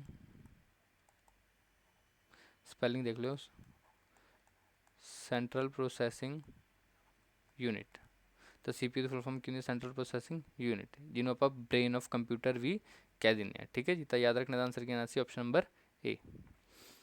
which of the following is not true about RAM, ਇਹਨਾਂ ਚੋਂ ਰੈਮ ਦੇ ਬਾਰੇ ਕਿਹੜੀ ਗੱਲ ਨਹੀਂ ਸਹੀ ਨਹੀਂ ਹੈਗੀ? ਤਾਂ RAM is temporary storage area, ਬਿਲਕੁਲ ਸਹੀ ਹੈ। ਕਿਉਂਕਿ ਦੇਖਿਆ ਨਾ ਰੈਮ ਟੈਂਪਰੇਰੀ, ਕਿਉਂਕਿ ਲਾਈਟ ਕੀ ਤਾਂ ਡਾਟਾ ਲੋਸਟ ਹੋ ਜਾਊਗਾ, ਕਿਉਂਕਿ ਰੈਮ ਕੀ ਹੈ? ਵੋਲੇਟਾਈਲ ਮੈਮਰੀ ਹੈ। ਤੇ ਆਪਾਂ ਦੇਖਿਆ ਰੈਮ ਵੋਲੇਟਾਈਲ ਵੀ ਹੈ। ਤਾਂ RAM is same as the hard disc storage, ਇਹ ਗੱਲ ਗਲਤ ਹੈ, ਕਿਉਂਕਿ ਜੋ ਹਾਰਡ ਡਿਸਕ ਸਟੋਰੇਜ ਹੈ ਉਹ ਤਾਂ ਪਰਮਾਨੈਂਟ ਹੈ। ਉਹ ਕੀ ਹੈ? ਪਰਮਾਨੈਂਟ। ਕਿਉਂ? ਕਿਉਂਕਿ ਹਾਰਡ ਡਿਸਕ ਦੇ ਵਿੱਚ ਜੋ ਵੀ ਆਪਾਂ ਡਾਟਾ ਸਟੋਰ ਕਰਾਂਗੇ ਉਹ ਨੋਨ ਵੋਲੇਟਾਈਲ ਹੁੰਦਾ ਹੈ। ਕੀ ਹੁੰਦਾ? ਨੋਨ ਵੋਲੇਟਾਈਲ, ਮਤਲਬ ਚਾਹੇ ਲਾਈਟ ਜਾਏ ਚਾਹੇ ਲਾਈਟ ਹੋਵੇ ਤਾਂ ਉਹਦੇ ਡਾਟੇ ਦਾ ਕੋਈ ਵੀ ਅਸਰ ਨਹੀਂ ਹੋਊਗਾ, ਡਾਟਾ ਆਪਣਾ ਡਿਲੀਟ ਨਹੀਂ ਹੋਊਗਾ ਨਾ। ਤਾਂ ਹਾਰਡ ਡਿਸਕ ਤੇ ਰੈਮ ਇੱਕ ਦੂਜੇ ਸੇਮ ਨਹੀਂ ਹੈਗੇ, ਤਾਂ ਇਹ ਗੱਲ ਤਾਂ ਗਲਤ ਹੈ ਨਾ। ਪਹਿਲੀ ਗੱਲ ਤਾਂ ਆਪਣਾ ਆਨਸਰ ਇੱਥੇ ਆ ਹੀ ਗਿਆ ਵੀ ਨੋਟ ਟਰੂ ਕਿਹੜੀ ਹੈ? ਤਾਂ ਆਪਸ਼ਨ ਨੰਬਰ ਬੀ ਹੈ। ਤਾਂ ਆਪਾਂ ਇੱਕ ਵਾਰ ਲਾਸਟ ਟਾਈਮ ਵੀ ਦੇਖ ਲੈਂਦੇ ਹਾਂ। Information stored in RAM, information stored in RAM is gone when U turn off your computer. ਇਹਦਾ ਆਪਾਂ ਹੁਣੇ ਪੜ੍ਹਿਆ ਵੀ ਵੋਲਟਾਈਲ ਮੈਮਰੀ ਕੀ ਹੁੰਦੀ ਹੈ? ਉਹੀ ਹੁੰਦੀ ਹੈ ਵੀ ਜਿਹਦੇ 'ਚ ਡਾਟਾ ਆਪਣਾ ਲੋਸ ਹੋ ਜਦੋਂ ਕੰਪਿਊਟਰ ਨੂੰ ਆਪਾਂ ਆਫ ਕਰ ਦਾਂਗੇ। ਤਾਂ ਇਹ ਗੱਲ ਬਿਲਕੁਲ ਸਹੀ ਹੈ, ਤਾਂ ਆਪਸ਼ਨ ਨੰਬਰ ਬੀ ਆਪਣਾ ਕਰੈਕਟ ਆਨਸਰ ਹੋਊਗਾ। Which of the following storage media provide sequential access only, ਇਹਨਾਂ 'ਚੋਂ ਕਿਹੜੀ ਸਟੋਰੇਜ ਮੀਡੀਆ ਆਪਾਂ ਨੂੰ ਸੀਕੁਐਂਸ਼ੀਅਲ ਐਕਸੈਸ ਪ੍ਰੋਵਾਈਡ ਕਰਦਾ ਨਾ? ਮੈਂ ਤੁਹਾਨੂੰ ਦੱਸਿਆ ਸੀਕੁਐਂਸ਼ੀਅਲ ਸੈਕੰਡਰੀ ਸਟੋਰੇਜ ਹੁੰਦੀ ਹੈ ਜੋ ਆਪਣੀ ਮੈਮਰੀ ਦੀ, ਉਹ ਅੱਗੇ ਦੋ ਤਰ੍ਹਾਂ ਦੀ ਹੁੰਦੀ ਹੈ, ਸੀਕੁਐਂਸ਼ੀਅਲ ਤੇ ਡਾਇਰੈਕਟ ਐਕਸੈਸ। ਡਾਇਰੈਕਟ ਐਕਸੈਸ ਜਾਂ ਆਪਾਂ ਪੜ੍ਹਿਆ ਸੀ ਰੈਂਡਮ ਐਕਸੈਸ। ਤਾਂ ਅੱਗੇ ਸੀਕੁਐਂਸ਼ੀਅਲ ਐਕਸੈਸ ਦੇ ਵਿੱਚ ਆਪਾਂ ਇੱਕ ਦੇਖੀ ਸੀ ਮੈਗਨੇਟਿਕ ਟੇਪ, ਮੈਗਨੇਟਿਕ ਟੇਪ। ਤਾਂ ਇਹਦਾ ਆਪਣਾ ਕਰੈਕਟ ਆਨਸਰ ਕਿਹਾ ਜੋ ਮੈਗਨੇਟਿਕ ਟੇਪ। ਮੈਂ ਤੁਹਾਨੂੰ ਦੱਸਿਆ ਜੋ ਆਪਣੇ ਪੁਰਾਣੇ ਟਾਈਮ ਦੇ ਵਿੱਚ ਟੇਪ ਰਿਕਾਰਡਰ ਦੇ ਵਿੱਚ ਕੈਸੇਟ ਯੂਜ਼ ਹੁੰਦੀਆਂ ਸੀ, ਉਹ ਕਾਹਦਾ ਐਗਜ਼ਾਮਪਲ ਸੀ? ਉਹ ਉਹਨਾਂ ਨੂੰ ਹੀ ਆਪਾਂ ਕਹਿੰਦੇ ਹਾਂ ਮੈਗਨੇਟਿਕ ਟੇਪ। ਮਤਲਬ ਜੇ ਆਪਾਂ ਉਹਦੇ 'ਚ ਕੋਈ ਵੀ ਚੀਜ਼ ਪਲੇਅ ਕਰਨੀ ਹੁੰਦੀ ਸੀ ਨਾ, ਤਾਂ ਉਹ ਤਾਂ ਨਹੀਂ ਸੀ ਆਪਾਂ ਡਾਇਰੈਕਟਲੀ 8ਵਾਂ ਗਾਣਾ ਪਲੇਅ ਕਰ ਸਕਦੇ ਸੀ, ਤਾਂ ਆਪਾਂ ਨੂੰ 1 ਬਾਏ 1 ਪਹਿਲਾਂ ਸਾਰੇ ਸੌਂਗਸ ਜਾਂ ਕੁਛ ਵੀ ਸਾਰਾ ਡਾਟਾ ਆਪਾਂ ਨੂੰ ਅੱਗੇ ਕੀ ਕਰਨਾ? ਫਾਰਵਰਡ ਜਾਂ ਰਿਵਾਈਂਡ ਕਰਨਾ ਪੈਂਦਾ ਸੀ, ਫਿਰ ਹੀ ਆਪਾਂ ਉਹਨੂੰ ਯੂਜ਼ ਕਰ ਸਕਦੇ, ਮਤਲਬ ਕਿਸੇ ਸੀਕੁਐਂਸ 'ਚ ਯੂਜ਼ ਕਰ ਸਕਦੇ ਸੀ ਉਹਨੂੰ। ਤਾਂ ਨਾਮ ਤੋਂ ਕਲੀਅਰ ਹੈ ਸੀਕੁਐਂਸ਼ੀਅਲ, ਤਾਂ ਕਿਉਂ ਇਹਦਾ ਆਨਸਰ ਕਿਉਂ ਮੈਗਨੇਟਿਕ ਟੇਪ। ਤਾਂ ਕਰੈਕਟ ਆਨਸਰ ਕਿਹਾ ਜੋ ਮੈਗਨੇਟਿਕ ਟੇਪ, ਤਾਂ option number C. To what temporary area can you store text and other data and later paste them on another location? ਕਹਿੰਦੇ to what temporary area can you store your text, ਮਤਲਬ ਜਿੱਥੇ ਆਪਾਂ ਆਪਣਾ text store ਕਰ ਸਕਦੇ ਹਾਂ temporary area ਦੇ ਵਿੱਚ, ਬਾਅਦ 'ਚ ਉਹਨੂੰ ਕਿਤੇ ਹੋਰ ਪੇਸਟ ਕਰ ਸਕਦੇ ਹਾਂ। ਤੁਸੀਂ ਦੇਖਿਆ ਜਦੋਂ ਵੀ ਆਪਾਂ ਮੰਨ ਲਓ ਕੋਈ ਪੇਜ ਹੈ ਉਹਦੇ ਵਿੱਚ ਕੋਈ ਵੀ ਡਾਟਾ ਲਿਖਿਆ ਹੋਇਆ, ਮੰਨ ਲਓ ਮੈਂ ਸਿਲੈਕਟ ਕਰਕੇ ਇੰਨਾ ਡਾਟਾ ਸਿਲੈਕਟ ਕਰਕੇ ਮੈਂ ਇਹਨੂੰ ਕਾਪੀ ਕਰੂੰਗਾ, ਜੇ ਆਪਾਂ ਫੋਨ ਦੇ ਵਿੱਚ ਵੀ ਇਹਨੂੰ ਕਾਪੀ ਕਰਦੇ ਹਾਂ ਤਾਂ ਲਿਖਿਆ ਹੁੰਦਾ ਸੇਵ ਟੂ ਕਲਿੱਪਬੋਰਡ। ਕੀ ਲਿਖਿਆ ਹੁੰਦਾ? Save to clipboard. ਤਾਂ ਉਹ ਉਸ ਕਲਿੱਪਬੋਰਡ ਕੀ ਹੁੰਦਾ? ਇੱਕ ਟੈਂਪਰੇਰੀ ਏਰੀਆ ਹੁੰਦਾ ਜਿੱਥੇ ਆਪਾਂ ਆਪਣਾ ਟੈਕਸਟ ਜਾਂ ਕੋਈ ਅਦਰ ਡਾਟਾ ਸਟੋਰ ਕਰ ਸਕਦੇ, ਬਾਅਦ 'ਚ ਉਹਨੂੰ ਪੇਸਟ ਕਰ ਸਕਦੇ ਕਿਸੇ ਅਦਰ ਲੋਕੇਸ਼ਨ ਦੇ ਵਿੱਚ। ਤਾਂ ਇੱਥੇ ਆਨਸਰ ਆਪਣਾ ਕੀ ਹੋ? ਕਲਿੱਪਬੋਰਡ। ਤਾਂ ਕਰੈਕਟ ਆਨਸਰ ਕੀ ਹੋ? ਕਲਿੱਪਬੋਰਡ। ਕਲਿੱਪਬੋਰਡ ਦੇ ਵਿੱਚ ਆਪਾਂ ਮੈਕਸਿਮਮ 24 ਆਈਟਮ ਸਟੋਰ ਕਰ ਸਕਦੇ ਹਾਂ, ਲਿਖ ਲਿਓ। ਕਲਿੱਪਬੋਰਡ ਦੇ ਵਿੱਚ 24 ਆਈਟਮ ਆਪਾਂ ਮੈਕਸਿਮਮ ਸਟੋਰ ਕਰ ਸਕਦੇ ਹਾਂ। ਇਹ ਅੱਗੇ ਆਪਾਂ ਫਰਦਰ ਪੜ੍ਹਾਂਗੇ ਜਦੋਂ ਆਪਾਂ MS ਵਰਡ ਜਾਂ ਪਾਵਰ ਪੁਆਇੰਟ ਪੜ੍ਹਾਂਗੇ, MS ਆਫਿਸ ਪੜ੍ਹਾਂਗੇ ਨਾ, ਉਹ 'ਚ ਆਪਾਂ ਪੜ੍ਹਾਂਗੇ ਕਲਿੱਪਬੋਰਡ ਦੇ ਬਾਰੇ ਡਿਟੇਲ 'ਚ। ਤਾਂ ਯਾਦ ਰੱਖਿਓ ਵੀ ਟੈਂਪਰੇਰੀ ਏਰੀਆ ਹੁੰਦੇ ਇੱਥੇ ਆਪਾਂ ਆਪਣਾ ਟੈਕਸਟ ਸਟੋਰ ਕਰ ਸਕਦੇ ਹਾਂ ਜਾਂ ਬਾਅਦ 'ਚ ਪੇਸਟ ਕਰ ਸਕਦੇ ਹਾਂ ਕਿ ਉਹ ਕਲਿੱਪਬੋਰਡ। ਅਤੇ ਮੈਕਸਿਮਮ ਆਈਟਮ ਕਿੰਨੇ ਆਪਾਂ ਸਟੋਰ ਕਰ ਸਕਦੇ ਹਾਂ ਕਲਿੱਪਬੋਰਡ ਦੇ ਵਿੱਚ? 24 item. The storage element for a static RAM, ਤਾਂ ਸਟੋਰੇਜ ਐਲੀਮੈਂਟ ਕੀ ਹੋਊਗਾ? Static RAM. ਪਹਿਲੇ ਆਪਾਂ ਦੇਖਿਆ ਸਟੈਟਿਕ ਰੈਮ ਕੀ ਹੁੰਦੀ ਹੈ? ਸਭ ਤੋਂ ਫਾਸਟੈਸਟ, ਠੀਕ ਹੈ। ਅਤੇ ਕਿੱਥੇ ਯੂਜ਼ ਹੁੰਦੀ ਹੈ? ਜੇ ਆਪਾਂ ਦੇਖਿਆ ਏਅਰ ਟ੍ਰੈਫਿਕ ਕੰਟਰੋਲ 'ਚ, ਏਅਰ ਟ੍ਰੈਫਿਕ ਕੰਟਰੋਲ 'ਚ ਯੂਜ਼ ਕਰਦੇ ਨਾ। ਤਾਂ ਇਹਦੇ 'ਚ ਕੀ ਲੱਗੇ ਹੁੰਦੇ ਨੇ? ਫਲਿੱਪ ਫਲॉप्स ਲੱਗੇ ਹੁੰਦੇ ਨੇ। ਕੀ ਲੱਗੇ ਹੁੰਦੇ ਨੇ? ਫਲਿੱਪ ਫਲॉप्स ਸਟੈਟਿਕ ਰੈਮ 'ਚ। ਅਤੇ ਕੈਪੈਸਿਟਰ ਕਿਹਦੇ 'ਚ ਲੱਗੇ ਹੁੰਦੇ ਨੇ? ਇਹ ਲੱਗੇ ਹੁੰਦੇ ਨੇ ਡੀ ਰੈਮ ਦੇ ਵਿੱਚ, ਜਿਹਨੂੰ ਆਪਾਂ ਰੀਫਰੈਸ਼ਿੰਗ ਮੈਮਰੀ ਵੀ ਕਹਿੰਦੇ ਹਾਂ। ਬਾਰ ਕਹਿ ਰਹੇ ਵੀ ਇਹ ਚੀਜ਼ ਯਾਦ ਰੱਖਣੀ, ਰੀਫਰੈਸ਼ਿੰਗ ਕਿਹਦੇ ਨਾਲ ਰਿਲੇਟਿਡ ਹੈ? ਡੀ ਰੈਮ ਨਾਲ। ਠੀਕ ਹੈ ਜੀ, ਯਾਦ ਰੱਖਣਾ ਹੈ। ਕੈਪੈਸਿਟਰ ਕਿਹ 'ਚ ਲੱਗੇ ਹੁੰਦੇ? ਡੀ ਰੈਮ 'ਚ। ਅਤੇ ਫਲਿੱਪ ਫਲॉप्स ਕਿਹ 'ਚ ਲੱਗੇ ਹੁੰਦੇ ਨੇ? ਸਟੈਟਿਕ ਰੈਮ 'ਚ। ਤਾਂ ਇਹਦਾ ਆਪਣਾ ਆਨਸਰ ਕੀ ਹੋਊਗਾ? Option number D correct answer ਹੈ। Dash is the process of dividing disk into tracks and sector. ਤਾਂ ਸਿੰਪਲ ਯਾਦ ਰੱਖਿਓ ਵੀ ਇਸ ਪ੍ਰੋਸੈਸ ਨੂੰ ਕੀ ਕਹਿੰਦੇ ਆ? Process of dividing disk into tracks and sector ਨੂੰ ਆਪਾਂ ਕੀ ਕਹਿੰਦੇ ਆ? ਫਾਰਮੈਟਿੰਗ। ਸਿੰਪਲ ਯਾਦ ਰੱਖਿਓ ਫਾਰਮੈਟਿੰਗ ਕੀ ਹੁੰਦੀ ਹੈ? The process of dividing disk ਹੈ ਜੋ ਆਪਣੀ, ਉਹਨੂੰ ਜਿਵੇਂ ਆਹ ਡਿਸਕ ਦੇ ਵਿੱਚ ਆਹ ਟਰੈਕ ਬਣੇ ਹੁੰਦੇ ਨੇ ਅਲੱਗ ਅਲੱਗ, ਠੀਕ ਹੈ ਜੀ। ਅਬ ਇਸ ਪ੍ਰੋਸੈਸ ਨੂੰ dividing the disk into tracks, ਮਤਲਬ process of dividing disk into tracks, ਮਤਲਬ ਡਿਸਕ ਨੂੰ ਡਿਵਾਈਡ ਕਰਨਾ ਟਰੈਕਸ ਦੇ ਵਿੱਚ, ਉਹਨੂੰ ਆਪਾਂ ਕੀ ਕਹਿੰਦੇ ਆ? ਫਾਰਮੈਟਿੰਗ। ਤਾਂ ਕਰੈਕਟ ਆਂਸਰ ਇੱਥੇ ਕੀ ਆਊਗਾ? Formatting. Bit in short for, ਮੈਂ ਤੁਹਾਨੂੰ ਦੱਸਿਆ ਬਿਟ ਦੀ ਫੁੱਲ ਫਾਰਮ ਕੀ ਹੁੰਦੀ ਹੈ? Binary digit. ਬਿਟ ਦੀ ਫੁੱਲ ਫਾਰਮ ਕੀ ਹੁੰਦੀ ਹੈ? Binary digit. ਤਾਂ ਇੱਥੇ ਆਂਸਰ ਕੀ ਹੋਊਗਾ? Option number C. ਦੱਸਿਆ ਸੀ ਨਾ ਫਸਟ ਕਲਾਸ ਦੇ ਵਿੱਚ bit stands for binary digit. The part of computer that coordinates all the function, ਇਹਨਾਂ 'ਚੋਂ ਕਿਹੜਾ ਪਾਰਟ ਹੈ ਜੋ ਕੰਪਿਊਟਰ ਦੇ ਸਾਰੇ ਫੰਕਸ਼ਨ ਨੂੰ ਕੀ ਕਰਦਾ ਹੈ? ਕੋਆਰਡੀਨੇਟ। ਤਾਂ ਉਹ ਕੀ ਹੋਊਗਾ? ਕੰਟਰੋਲ ਯੂਨਿਟ, ਜੋ ਕਿ ਸਾਰੇ ਪਾਰਟਸ ਆਫ ਮਤਲਬ ਕੰਪਿਊਟਰ ਦੇ ਸਾਰੇ ਫੰਕਸ਼ਨ ਨੂੰ ਕੀ ਕਰਦਾ ਹੈ? ਕੰਟਰੋਲ ਕਰਦਾ ਹੈ। ALU ਕਰਦਾ ਹੈ? ਅਰਥਮੈਟਿਕ ਆਪਰੇਸ਼ਨ ਕਰਦਾ ਹੈ। ਅਰਥਮੈਟਿਕ ਆਪਰੇਸ਼ਨ, ਕੰਪਿਊਟਰ ਦੇ ਜਿੰਨੇ ਵੀ ਅਰਥਮੈਟਿਕ ਜਾਂ ਕੈਲਕੂਲੇਸ਼ਨ ਹੋਣਗੀਆਂ ਉਹ ਸਾਰੇ ਕਿੱਥੇ ਹੋਣਗੀਆਂ? ALU ਦੇ ਵਿੱਚ। ਠੀਕ ਹੈ, ਤਾਂ ਇੱਥੇ ਆਂਸਰ ਕੀ ਆਉਣਾ ਸੀ? Option number D, control unit. Data on floppy disk is recorded in rings, ਜੋ ਡਾਟਾ ਹੁੰਦਾ ਫਲੋਪੀ ਡਿਸਕ ਦੇ ਵਿੱਚ ਉਹ ਰਿੰਗਸ ਦੀ ਫਾਰਮ 'ਚ ਰਿਕਾਰਡ ਹੁੰਦਾ, ਅਤੇ ਉਹਨੂੰ ਆਪਾਂ ਕੀ ਕਹਿੰਦੇ ਹਾਂ? ਉਹਨੂੰ ਆਪਾਂ ਕਹਿੰਦੇ ਹਾਂ ਟਰੈਕਸ। ਕੀ ਕਹਿੰਦੇ ਆ? ਟਰੈਕਸ। ਯਾਦ ਰੱਖਣਾ ਹੈ, ਜੋ ਫਲੋਪੀ ਡਿਸਕ ਹੁੰਦੀ ਹੈ ਉਹ 'ਚ ਉਹ ਰਿੰਗ ਦੀ ਫਾਰਮ ਡਾਟਾ ਸਟੋਰ ਹੁੰਦਾ ਹੈ, ਅਤੇ ਉਹਨੂੰ ਆਪਾਂ ਕੀ ਕਹਿੰਦੇ ਹਾਂ? ਟਰੈਕਸ। ਕੀ ਕਹਿੰਦੇ ਆ? ਟਰੈਕਸ। ਤਾਂ ਆਪਸ਼ਨ ਨੰਬਰ ਡੀ। ਨੈਕਸਟ ਆਪਣੇ ਕੋਲ ਆਉਂਦਾ storage that retains his data after power is turn off. ਕਿਹੜੀ ਸਟੋਰੇਜ ਹੈ ਜਿਹਦੇ ਡਾਟਾ ਰਹੂਗਾ ਜਦੋਂ ਲਾਈਟ ਵੀ ਆਪਣੀ ਚਲੇ ਜਾਵੇ? ਤੇ ਵੋਲਟਾਈਲ ਤੇ ਕੀ ਹੁੰਦਾ? ਇਹ 'ਚ ਲਾਈਟ ਗੋਨ ਡਾਟਾ ਲੋਸਟ, ਇਹ ਤਾਂ ਹੋ ਨਹੀਂ ਸਕਦਾ। ਸੀਕੁਐਂਸ਼ੀਅਲ, ਇਹ ਆਪਾਂ ਦੇਖਿਆ ਦੋ ਤਰ੍ਹਾਂ ਦੀਆਂ ਹੁੰਦੀਆਂ ਨੇ, ਜਿਹਦੇ ਵਿੱਚ ਆਈ ਮੈਗਨੇਟਿਕ ਟੇਪ ਆ ਜਾਂਦੀਆਂ ਨੇ, ਮੈਗਨੇਟਿਕ ਟੇਪ। ਤੇ ਇੱਥੇ ਆਪਣਾ ਕੁਐਸਚਨ ਆਂਸਰ ਕੀ ਆਊਗਾ? Non volatile storage. Non volatile storage ਉਹ ਹੁੰਦੀ ਹੈ ਜਿਹਦੇ ਵਿੱਚ light gone but data note gone ਜਾਂ ਲੋਸਟ ਕਹਿ ਸਕਦੇ ਹਾਂ। ਠੀਕ ਹੈ ਜੀ, ਤਾਂ ਇੱਥੇ ਆਂਸਰ ਕੀ ਆ ਜਾਊਗਾ? Option number D. ਤਾਂ storage that retains its data after power is turned off, ਮਤਲਬ ਡਾਟਾ ਦੁਬਾਰੇ ਆ ਜਾਂਦਾ ਜਾਂ ਲੋਸਟ ਨਹੀਂ ਹੁੰਦਾ, ਤਾਂ ਉਹਨੂੰ ਕੀ ਕਹਿੰਦੇ ਆ ਆਪਾਂ? Non volatile storage. ਤਾਂ option number D correct answer ਹੈ। All the computer component of computer are either, ਜਿੰਨੇ ਵੀ ਕੰਪੋਨੈਂਟ ਨੇ ਕੰਪਿਊਟਰ ਦੇ ਜਾਂ ਤਾਂ ਕੀ ਹੋਣਗੇ? ਹਾਰਡਵੇਅਰ ਜਾਂ ਕੀ ਹੋਣਗੇ? ਸੌਫਟਵੇਅਰ। ਉਹਦੇ ਇਹਦੇ ਵਿੱਚ ਆਂਸਰ ਆਉਣਗੇ ਇਨਪੁਟ ਜਾਂ ਆਊਟਪੁੱਟ ਹੋਣਗੇ, ਇਨਪੁੱਟ ਜਾਂ ਆਊਟਪੁੱਟ ਹੋਣਗੇ, ਪਰ ਇਹ ਆਂਸਰ ਗਲਤ ਹੈ। ਦੇਖੋ ਇਨਪੁੱਟ ਅਤੇ ਆਊਟਪੁੱਟ ਦੋਨੇ ਕਿਹਦੇ 'ਚ ਆ ਗਏ? ਹਾਰਡਵੇਅਰ 'ਚ ਆ ਗਏ ਨਾ ਇਹ, ਤਾਂ ਜਿੰਨੇ ਵੀ ਕੰਪਿਊਟਰ ਦੇ ਕੰਪੋਨੈਂਟ ਹੋਣਗੇ ਜਾਂ ਤਾਂ ਉਹ ਹਾਰਡਵੇਅਰ ਹੋਣਗੇ ਜਾਂ ਕੀ ਹੋਣਗੇ? ਸੌਫਟਵੇਅਰ, ਜਾਂ ਤਾਂ ਕੀ ਹੋਣਗੇ? ਸੌਫਟਵੇਅਰ। ਠੀਕ ਹੈ, ਤਾਂ option number D. What is the major disadvantage of RAM? RAM the disadvantage ਕੀ ਹੈ? ਕਹਿੰਦੇ ਸਪੀਡ ਦੀ ਸਲੋ ਹੈ, ਜਾਂ ਇਹਦਾ ਮੈਟ੍ਰਿਕ ਸਾਈਜ਼ ਬਹੁਤ ਵੱਡਾ ਹੈ, ਜਾਂ ਇਹ ਵੋਲੇਟਾਈਲ ਹੈ, ਜਾਂ ਬਹੁਤ ਜ਼ਿਆਦਾ ਪਾਵਰ ਕੰਜ਼ਿਊਮ ਕਰਦੀ ਹੈ। ਤਾਂ ਆਂਸਰ ਕੀ ਹੋਊਗਾ? ਇਹ ਵੋਲੇਟਾਈਲ ਹੈ। ਵੋਲੇਟਾਈਲ ਦਾ ਕੀ ਮਤਲਬ? ਇਹੀ ਇਹਦੀ ਸਭ ਤੋਂ ਵੱਡੀ ਪ੍ਰੋਬਲਮ ਹੈ ਨਾ, ਜਾਂ ਇਹਦੇ 'ਚ ਕੀ ਹੋਊਗਾ? ਜਿਵੇਂ ਆਪਣੀ ਪਾਵਰ ਗੋਨ, ਤਾਂ ਡਾਟਾ ਕੀ ਹੋ ਜਾਂਦਾ ਹੈ? ਲੋਸਟ ਹੋ ਜਾਂਦਾ ਹੈ। ਪਾਵਰ ਗੋਨ, ਡਾਟਾ ਲੋਸਟ, ਇਹੀ ਇਹਦੀ ਸਭ ਤੋਂ ਵੱਡੀ ਡਿਸਐਡਵਾਂਟੇਜ ਹੈ, ਜੋ ਕਿ ਕੀ ਹੈ? ਇਹ ਵੋਲੇਟਾਈਲ ਮੈਮਰੀ ਹੈ। ਤਾਂ ਵੋਲੇਟਾਈਲ ਮੈਮਰੀ ਕੀ ਹੁੰਦੀ? ਜਿਹਦੇ ਲਾਈਟ ਜਾਂ ਤੋਂ ਬਾਅਦ ਡਾਟਾ ਲੋਸਟ ਹੋ ਜੇ, ਉਹ ਆਪਣੀ ਰੈਮ ਹੈ। ਠੀਕ ਹੈ ਜੀ, ਯਾਦ ਰੱਖਣਾ। ਤਾਂ ਇਹਦੀ ਸਭ ਤੋਂ ਵੱਡੀ ਡਿਸਐਡਵਾਂਟੇਜ ਕੀ ਹੈ? ਇਹ ਵੋਲੇਟਾਈਲ ਹੈ। ਰੈਮ ਇਜ਼ ਵੋਲੇਟਾਈਲ ਅਤੇ ਟੈਂਪਰੇਰੀ ਮੈਮਰੀ ਹੈ। ਮੈਂ ਤੁਹਾਨੂੰ ਦੱਸਿਆ ਰੈਮ ਵੋਲੇਟਾਈਲ ਵੀ ਹੈ ਅਤੇ ਟੈਂਪਰੇਰੀ ਹੈ, ਕਿਉਂਕਿ ਇਹ ਵੋਲੇਟਾਈਲ ਇਸੇ ਕਰਕੇ ਕੀ ਹੈ? ਟੈਂਪੋਰੇਰੀ ਹੈ। ਤਾਂ ਕੀ ਆ ਜੋ ਆਪਸ਼ਨ ਨੰਬਰ ਏ। ਅਤੇ ਵੋਲੇਟਾਈਲ, ਨੋਨ ਵੋਲੇਟਾਈਲ ਅਤੇ ਪਰਮਾਨੈਂਟ ਕਿਹੜੀ ਹੋਊਗੀ? ਇਹ ਹੋਊਗੀ ਰੋਮ। ਠੀਕ ਹੈ ਜੀ, ਤਾਂ ਇਹਦਾ ਆਂਸਰ ਆਉਣਾ ਸੀ option number A. Information stored on them by user more than once, ਇਹਨਾਂ 'ਚੋਂ ਕਿਹਦੇ ਵਿੱਚ ਆਪਾਂ ਇਨਫੋਰਮੇਸ਼ਨ ਸਟੋਰ ਕਰ ਸਕਦੇ ਹਾਂ ਇੱਕ ਵਾਰ ਤੋਂ ਵੱਧ? CDR ਦਾ ਕੀ ਮਤਲਬ ਹੈ? ਕੰਪੈਕਟ ਡਿਸਕ ਰਿਕਾਰਡੇਬਲ,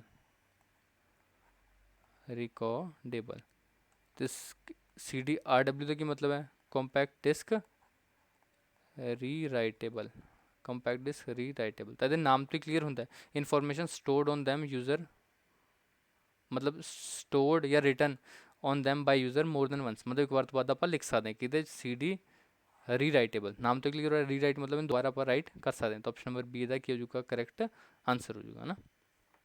ਨੈਕਸਟ ਦੇਖਦੇ ਹਾਂ, ਸਟੋਰੇਜ ਮੀਡੀਆ ਸੱਚ as CD and right information using.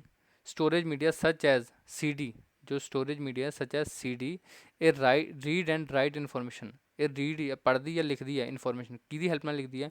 ਤਾਂ ਯਾਦ ਰੱਖਣਾ a laser beam of red light. ਜੋ ਆਪਣਾ CD ਹੁੰਦਾ ਨਾ, ਕੰਪੈਕਟ ਦੀ CD ਪਲੇਅਰ ਹੁੰਦਾ, ਜਦੋਂ ਆਪਾਂ ਉਹਨੂੰ ਓਪਨ ਕਰਦੇ ਹਾਂ ਤਾਂ ਤੁਸੀਂ ਧਿਆਨ ਨਾਲ ਦੇਖਿਓ ਉਹਦੇ ਨੀਚੇ ਨਾ ਇੱਕ ਰੈੱਡ ਕਲਰ ਦੀ ਲੇਜ਼ਰ ਬੀਮ ਲੱਗੀ ਹੁੰਦੀ ਹੈ, ਤਾਂ ਉਹਦੀ ਹੈਲਪ ਨਾਲ ਆਪਾਂ CD ਨੂੰ ਰੀਡ ਜਾਂ ਰਾਈਟ ਕਰਦੇ ਹਾਂ। ਤਾਂ ਆਂਸਰ ਕੀ ਹੋ ਜਾਏਗਾ? Option number A laser beam of red light। ਹੁਣ ਅੱਗੇ ਕੁਐਸਚਨ ਆ ਗਿਆ life span of CD ROM, ਮਤਲਬ CD ਹੁੰਦੀ ਹੈ ਜੋ ਉਹਦੀ ਆਪਾਂ ਕਹਿੰਦੇ ਲਾਈਫ ਕਿੰਨੀ ਹੁੰਦੀ ਹੈ, ਤਾਂ ਯਾਦ ਰੱਖਣਾ ਅਪਰੋਕਸੀਮੇਟਲੀ ਇਹ 5 ਸਾਲ ਹੁੰਦੀ ਹੈ। ਜੋ ਲਾਈਫ ਹੁੰਦੀ ਹੈ CD ਦੀ ਇਹ ਅਪਰੋਕਸੀਮੇਟਲੀ ਕਿੰਨੀ ਹੁੰਦੀ ਹੈ 5 ਈਅਰ। ਤਾਂ ਆਪਸ਼ਨ ਨੰਬਰ ਸੀ ਇਹਦਾ ਕੀ ਹੋਊਗਾ correct answer. A standard CD player access data information using which method? ਜੋ CD ਹੁੰਦੀ ਹੈ ਉਹ ਡਾਟਾ ਜਾਂ ਇਨਫੋਰਮੇਸ਼ਨ ਨੂੰ ਕਿਵੇਂ ਮਤਲਬ ਯੂਜ਼ ਕਰਦੀ ਨਾ। ਸੀਕੁਐਂਸ਼ੀਅਲ ਕੀ ਹੁੰਦਾ ਹੈ ਕਿਸੇ ਸੀਕੁਐਂਸ ਦੇ ਵਿੱਚ, ਰੈਂਡਮ ਕੀ ਹੁੰਦਾ ਹੈ ਵੀ ਆਪਦੀ ਮਰਜ਼ੀ ਨਾਲ ਆਪਾਂ ਕੁਛ ਵੀ ਉਹਨੂੰ ਪਲੇ ਕਰਵਾ ਸਕਦੇ ਹਾਂ ਨਾ। ਮਲਟੀਵੇਰੀਏਟ ਕੀ ਹੁੰਦਾ ਹੈ ਵੀ ਇੱਕ ਟਾਈਮ 'ਤੇ ਆਪਾਂ ਇੱਕ ਤੋਂ ਵੱਧ ਉਹਦਾ ਯੂਜ਼ ਲੈ ਸਕਦੇ ਹਾਂ। ਸੀਕੁਐਂਸ਼ੀਅਲ ਦਾ ਮਤਲਬ ਜਦੋਂ ਆਪਾਂ CD ਨੂੰ ਪਲੇ ਕਰਦੇ ਹਾਂ ਨਾ, ਕੋਈ ਵੀ ਆਪਾਂ ਮੰਨ ਲਓ ਵਿਆਹ ਸ਼ਾਦੀ ਦੀ ਕੋਈ ਪੁਰਾਣੀ ਆਪਾਂ CD ਪਲੇ ਕਰਦੇ ਹਾਂ, ਦੇਖਿਆ ਉਹ ਆਪਾਂ ਡਾਇਰੈਕਟ ਸੀਕੁਐਂਸ ਚੱਲਦੀ ਹੁੰਦੀ ਜੇ ਆਪਾਂ ਦੇਖੀਏ, ਮਤਲਬ ਪਹਿਲਾ ਪਾਰਟ ਆਊ, ਫਿਰ ਦੂਜਾ ਪਾਰਟ ਆਊ, ਫਿਰ ਤੀਜਾ ਪਾਰਟ ਆਊ, ਫਿਰ ਚੌਥਾ ਪਾਰਟ ਆਊਗਾ ਨਾ, ਤਾਂ ਉਹਨੂੰ ਆਪਾਂ ਸੀਕੁਐਂਸ ਯੂਜ਼ ਕਰ ਸਕਦੇ ਹਾਂ। ਪਰ ਆਪਾਂ ਆਪਦੀ ਮਰਜ਼ੀ ਨਾਲ ਕਹਿੰਦੇ ਹੁੰਦੇ ਯਾਰ ਫਸਟ ਪਾਰਟ ਤਾਂ ਆਪਾਂ ਦੇਖ ਲਿਆ ਵੀ ਜਿਵੇਂ ਆਪਾਂ ਆਪਸ਼ਨ ਆਉਂਦੇ ਨੇ ਨਾ, ਆਪਾਂ ਸਕਰੀਨ ਨੂੰ ਓਪਨ ਕਰਦੇ ਹਾਂ ਉਹ 'ਚ ਆਪਣੇ ਕੋਲ ਆਪਸ਼ਨ ਹੁੰਦਾ ਵੀ ਫਸਟ ਪਾਰਟ ਨਹੀਂ ਆਪਾਂ ਕਰ ਨਹੀਂ ਸਕਦੇ, ਵੀ ਫਸਟ ਪਾਰਟ ਨਹੀਂ ਪਲੇ ਕਰਨਾ, ਆਪਾਂ ਸੈਕਿੰਡ ਕਰਾਂਗੇ ਇਹਦੇ ਵਿੱਚੋਂ CD ਦੇ ਵਿੱਚੋਂ ਨਾ। ਅੱਗੇ ਉਹਦੇ ਵਿੱਚ ਵੀਡੀਓ ਹੁੰਦੀਆਂ ਨੇ ਵੀ ਪਹਿਲੀ ਵੀਡੀਓ ਦੇਖਣੀ, ਦੂਜੀ ਦੇਖਣੀ, ਤੀਜੀ ਦੇਖਣੀ ਹੈ ਨਾ, ਤਾਂ ਆਪਾਂ ਮਰਜ਼ੀ ਨਾਲ ਕੋਈ ਵੀ ਰੈਂਡਮਲੀ ਵੀ ਦੇਖ ਸਕਦੇ ਹਾਂ। ਤਾਂ ਯਾਦ ਰੱਖਣਾ ਸੀਕੁਐਂਸਲੀ ਵੀ ਕਰ ਸਕਦੇ ਹਾਂ, ਰੈਂਡਮਲੀ ਵੀ ਕਰ ਸਕਦੇ ਹਾਂ, ਅਤੇ ਮਲਟੀਵੇਰੀਏਟ ਐਕਸੈਸ ਵੀ ਕਰ ਸਕਦੇ। ਇਹਦਾ ਕੀ ਮਤਲਬ ਹੁੰਦਾ ਹੈ ਵੀ ਮੰਨ ਲਓ ਤੁਸੀਂ ਜੇ ਆਪਾਂ ਦੇਖੀਏ ਵੀ CD ਦੇ ਵਿੱਚ ਕੋਈ ਤੁਸੀਂ ਸੌਂਗ ਪਲੇ ਕਰ ਸਕਦਾ ਹੈ ਨਾ, ਕੋਈ ਸੌਂਗ ਪਲੇ ਕਰ ਸਕਦਾ ਤਾਂ ਸੌਂਗ ਚੱਲ ਰਿਹਾ ਨਾਲ ਦੀ ਨਾਲ ਜੇ ਤੁਸੀਂ ਚਾਹੁੰਦੇ ਹੋ ਕੋਈ ਉਹਦੇ 'ਚ ਫਾਈਲ ਦੇਖਣੀ ਹੈ, ਕੋਈ ਫੋਟੋ ਦੇਖਣੀ, ਨਾਲ ਦੀ ਤੁਸੀਂ ਕੋਈ ਫੋਟੋ ਜਾਂ ਫਾਈਲ ਵੀ ਦੇਖ ਸਕਦੇ ਹੋ, ਮਤਲਬ ਇੱਕ ਟਾਈਮ 'ਤੇ ਇੱਕ ਤੋਂ ਵੱਧ ਕੰਮ ਵੀ ਲੈ ਸਕਦੇ ਹੋ CD ਤੋਂ। ਠੀਕ ਹੈ ਜੀ, ਤਾਂ ਉਹਨੂੰ ਕਹਿੰਦੇ ਮਲਟੀਵੇਰੀਏਟ ਐਕਸੈਸ। ਤਾਂ ਇਹਦਾ ਇੱਥੇ ਆਨਸਰ ਆਪਣਾ ਕਿ ਆਲ ਆਫ ਦੀਜ਼ ਆਊਗਾ, ਆਲ ਦਾ ਅਬਵ ਜਾਂ ਆਲ ਆਫ ਦੀਜ਼, ਮਤਲਬ ਇਹਨੂੰ ਆਪਾਂ ਸੀਕੁਐਂਸ਼ੀਅਲ ਵੀ ਕਰ ਸਕਦੇ ਹਾਂ ਐਕਸੈਸ, ਡਾਇਰੈਕਟ ਰੈਂਡਮ ਵੀ ਕਰ ਸਕਦੇ ਹਾਂ, ਅਤੇ ਮਲਟੀਵੇਰੀਏਟ ਐਕਸੈਸ ਵੀ ਕਰ ਸਕਦੇ ਹਾਂ। ਤਾਂ ਆਪਸ਼ਨ ਨੰਬਰ ਡੀ ਦਾ ਕਰੈਕਟ ਆਨਸਰ ਹੋਊਗਾ। In computer most processing take place, ਤਾਂ ਮਤਲਬ ਕੰਪਿਊਟਰ ਦੀ ਮੋਸਟ ਪ੍ਰੋਸੈਸਿੰਗ ਕਿੱਥੇ ਟੇਕ ਪਲੇਸ ਕਰਦੀ ਹੈ, ਤਾਂ ਕਿੱਥੇ ਕਰਦੀ ਹੈ CPU ਦੇ ਵਿੱਚ। ਇਹਦਾ ਨਾਮ ਹੀ ਦੇਖੋ ਕਿ ਸੈਂਟਰਲ ਪ੍ਰੋਸੈਸਿੰਗ ਯੂਨਿਟ ਹੈ, ਤਾਂ ਇੱਥੋਂ ਹੀ ਕਲੀਅਰ ਹੋ ਰਿਹਾ ਵੀ ਸਾਰੀ ਪ੍ਰੋਸੈਸਿੰਗ ਕਿੱਥੇ ਹੋਊਗੀ CPU ਦੇ ਵਿੱਚ। ਤਾਂ ਕਰੈਕਟ ਆਨਸਰ ਕੀ ਹੋਊਗਾ CPU। The computer Rome is, ਜੋ ਕੰਪਿਊਟਰ ਦੀ ਰੋਮ ਹੈ ਉਹ ਕੀ ਇੱਕ ਕੰਪਿਊਟਰ ਹਾਰਡਵੇਅਰ ਹੈ, ਕੀ ਇਹ ਕੰਪਿਊਟਰ ਹਾਰਡਵੇਅਰ ਹੈ। ਯਾਦ ਰੱਖਣਾ ਹੈ ਚਾਹੇ ਉਹ ਰੈਮ ਹੋਵੇ ਚਾਹੇ ਉਹ ਰੋਮ ਹੋਵੇ, ਦੋਨੇ ਕੀ ਨੇ ਕੰਪਿਊਟਰ ਹਾਰਡਵੇਅਰ। ਤਾਂ ਆਨਸਰ ਕੀ option number D. What is the full form of PROM, PROM ਦੀ ਫੁੱਲ ਫਾਰਮ ਕੀ ਹੁੰਦੀ ਹੈ, ਤਾਂ ਪ੍ਰੋਮ ਦੀ ਫੁੱਲ ਫਾਰਮ ਕੀ ਹੁੰਦੀ ਹੈ programmable read only memory, programmable read only memory. ਤਾਂ ਇਸ ਕੁਐਸਚਨ ਆਨਸਰ ਕੀ ਆਉਣਾ ਸੀ ਆਪਸ਼ਨ ਨੰਬਰ ਏ। ਤਾਂ ਇਹ ਸਾਰੇ ਆਪਾਂ ਕੁਐਸਚਨ ਕੀਤੇ ਹੈ ਸਟੋਰੇਜ ਡਿਵਾਈਸਿਸ 'ਤੇ, ਜਿੰਨੇ ਵੀ ਕੁਐਸਚਨ ਬਣ ਸਕਦੇ ਸਟੋਰੇਜ ਡਿਵਾਈਸ ਦੇ ਉਹ ਫਿਰ ਵੀ ਮੈਂ ਇਸ ਵੀਡੀਓ ਸਾਰੇ ਕਵਰ ਕਰ ਲਏ। ਤੁਸੀਂ ਕੀ ਕਰਨਾ ਹੁਣ, ਜੋ ਵੀ ਆਪਾਂ ਸਟੋਰੇਜ ਡਿਵਾਈਸ ਦੇ ਵਿੱਚ ਥਿਊਰੀ ਪੜ੍ਹਨੀ ਹੈ, ਥਿਊਰੀ ਪੜ੍ਹੀ ਸੀ ਨਾ ਉਹ ਸਾਰੀ ਤੁਸੀਂ ਬਾਰ-ਬਾਰ ਉਹਨੂੰ ਰਿਵਾਈਜ਼ ਕਰਨਾ ਹੈ, ਕਿਉਂਕਿ ਫਿਰ ਵੀ ਇੱਕ ਅੱਧਾ ਪੁਆਇੰਟ ਹੋ ਸਕਦਾ ਮੈਂ ਥਿਊਰੀ ਦੇ ਵਿੱਚ ਵੱਧ ਲਿਖਵਾਇਆ ਹੋਵੇ ਅਤੇ ਕੁਐਸਚਨ ਭਾਵੇਂ ਆਪਾਂ ਇੱਕ ਅੱਧਾ ਘੱਟ ਕੀਤਾ ਹੋਵੇ, ਪਰ ਤੁਸੀਂ ਕੀ ਕਰਨਾ ਸਾਰੀ ਥਿਊਰੀ ਦੁਬਾਰੇ ਪੜ੍ਹਨੀ ਹੈ, ਬਾਰ-ਬਾਰ ਉਹਨੂੰ ਰਿਵਾਈਜ਼ ਕਰਦੇ ਰਹੋ। ਠੀਕ ਹੈ ਜੀ, ਪਰ ਫਿਰ ਮਤਲਬ ਮੋਸਟਲੀ ਵੈਸੇ ਤਾਂ ਕੁਐਸਚਨ ਆਪਣੇ ਇਹਦੇ 'ਚ ਕਵਰ ਹੋ ਹੀ ਗਏ। ਹੁਣ ਚਾਹੇ ਪੇਪਰ ਦੇ ਵਿੱਚ ਕੋਈ ਵੀ ਕੁਐਸਚਨ ਆ ਜਾਏ ਸਟੋਰੇਜ ਡਿਵਾਈਸ ਦਾ, ਤੁਸੀਂ ਆਰਾਮ ਨਾਲ ਉਹਨੂੰ ਸੋਲਵ ਕਰ ਲਓਗੇ। ਮਿਲਦੇ ਨੈਕਸਟ ਵੀਡੀਓ ਵਿੱਚ। ਥੈਂਕ ਯੂ ਸਾਰਿਆਂ ਨੂੰ।